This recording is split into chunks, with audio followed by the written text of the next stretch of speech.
I'm Dan Snow. Welcome to Voices of the First World War. In the years leading up to the centenary of the war, the last of those who actually experienced it have passed away. But the Imperial War Museums and the BBC had recorded interviews with many veterans to try to capture what it was like to actually be there. This series listens to those stories. The night was terrible because it was long, it was cold. We were always waiting for the German to kill us in the trenches. We'd have stand to until it was really dark, then we'd all get really down to it. But in the night time, you're more awake really than you are in the day, you know, because you don't know what's happening in front there proper in the night time, and you're listening as well as looking, you know, and you can't see, but you're listening.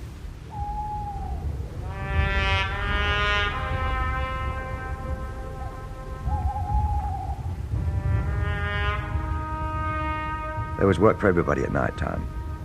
The sentries would be doubled, and we'd have patrols out the front, wiring parties out the front, ration party detailed to go off and get the rations behind, down at the wagon lines. Water party go down and get water in, ammunition parties, trenches to be made up, and that would go on to about midnight, 2 o'clock. Then, of course, the ration parties would be in, the water party would be in, but the work on the trench would go on all night. The work on the wire would go on all night. The patrols would be out all night. So night time was a very, very busy time. You had no rest at all. Oral history takes us back. It's not an accurate record of dates and times. Instead, it's highly personal, a subjective account of what a fellow human being has experienced. It evokes empathy. The veterans in this series remember the climactic battles, but also the mundane hardships, the grind of industrial war, the night-harboured terrors.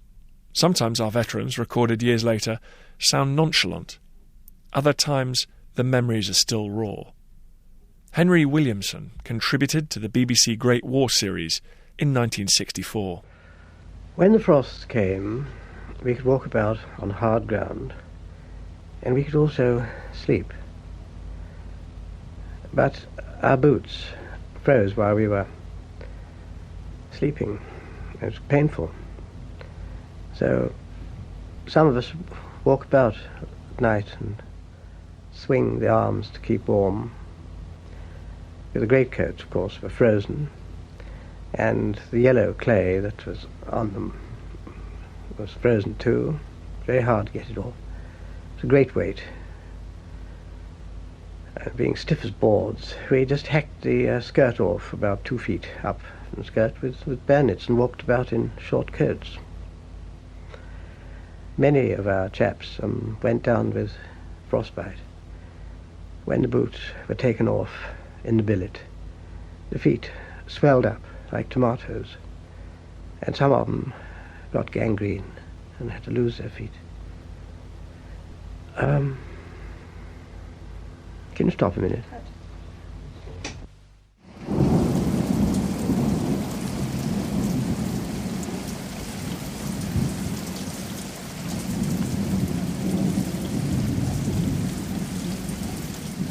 We were continually cold all the time, cold and wet and the damp. And we were in the line on one or two occasions with the Indian regiments, the Gurkhas particularly. And we felt so sorry for them because they'd been brought straight from India, and they came into this damp, wet weather that we experienced in Flanders in those days. Of course, they got pneumonia, they died like flies. One night, in the second week of November, it was a tremendous storm of rain, lightning, flares still going up, water, raindrops splashing up 9 or 10 inches in no man's land, and it went on and on and on and on. The condition of the latrines, you can be imagined. And we couldn't sleep. Every minute was like an hour. And when were we going to be relieved? We were told we couldn't be relieved. We couldn't. We got quite friendly with the Gurkhas, and one felt extremely sorry for them because they had marvellous guts. They didn't complain. They went about with their teeth chattering, and it was really very sad to see them. We kept them well supplied with body belts and mufflers and things like that. Of course, our aunts and mothers sent out numerous woolen garments, and so we were very pleased to pass them on to the Gurkhas. However, the sort of time went on, and the weeks went by. We didn't go over the top. We just did this dull routine, complete boredom with odd spasms of fear.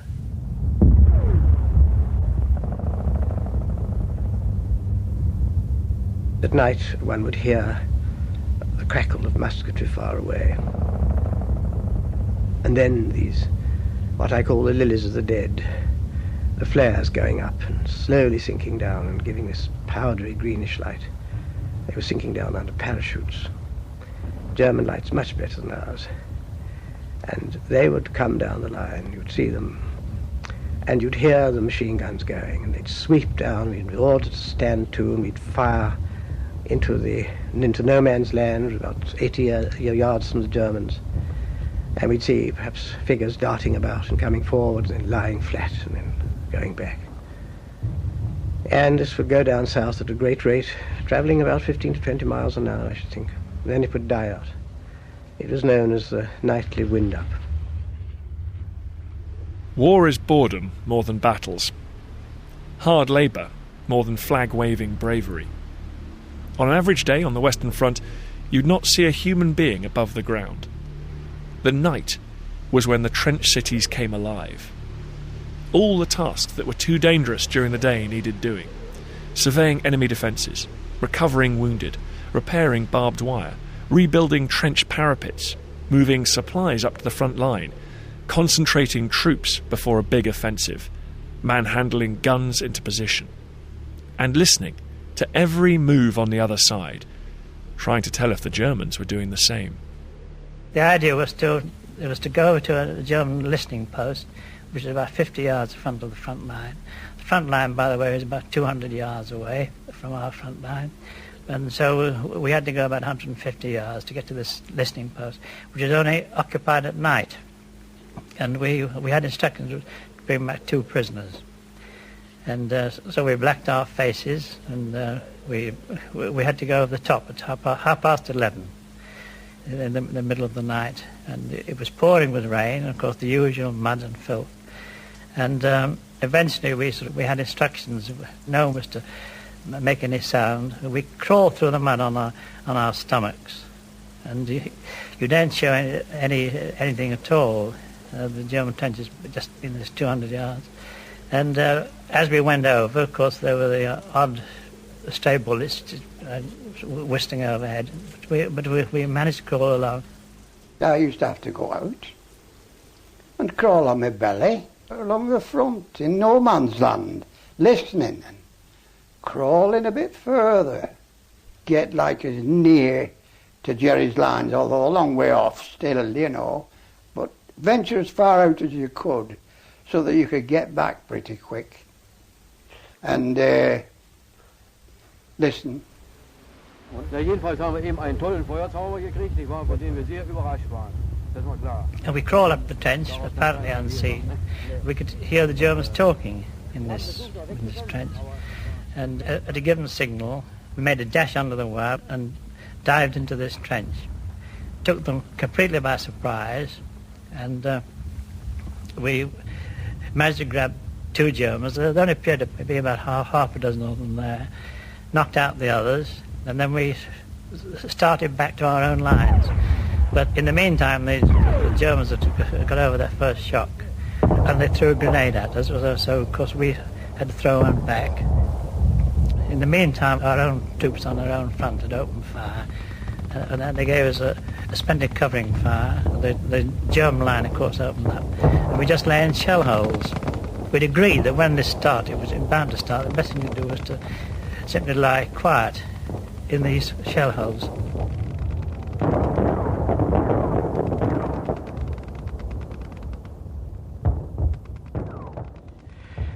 The rains kept on. We were in yellow clay. The water table was 2 feet below.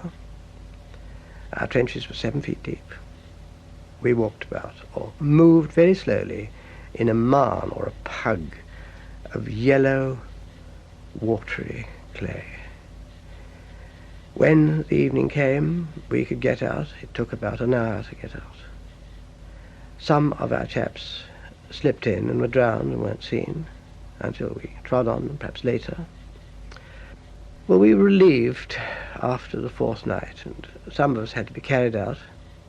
I noticed that so many of the tough ones were carried out, and the skinny little whippersnaps like myself somehow could, perhaps we hadn't got the weight to carry, but we got out somehow. We marched back, slouched back, and we got to our billets at Plug Street, a mile and a half away. And we just fell on the floor and slept. Equipment on, everything. Mud-slabbed overcoats, boots. Just dead beat.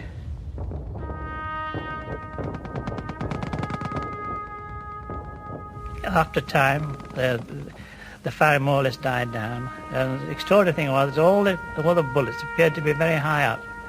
And there's a tendency at night for troops to fire high rather than low, which of course I suppose saved us really.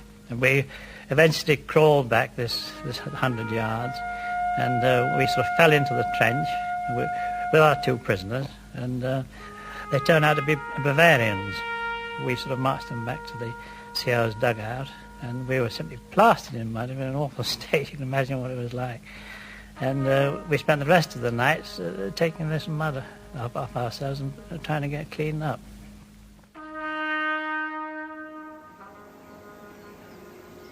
And in the morning, all our parcels and letters and cleaning equipment.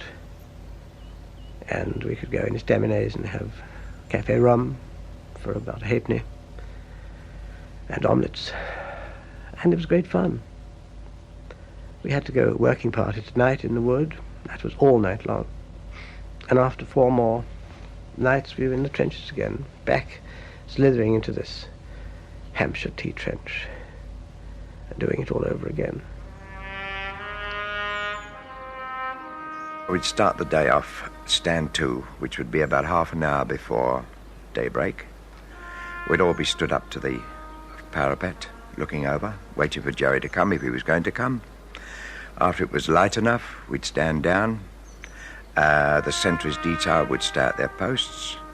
The rest would get down to whatever work there was. If there were sandbags or trench work to be done, anything like that would be all right, but the rest could get their heads down and doze because we'd been very busy during the night.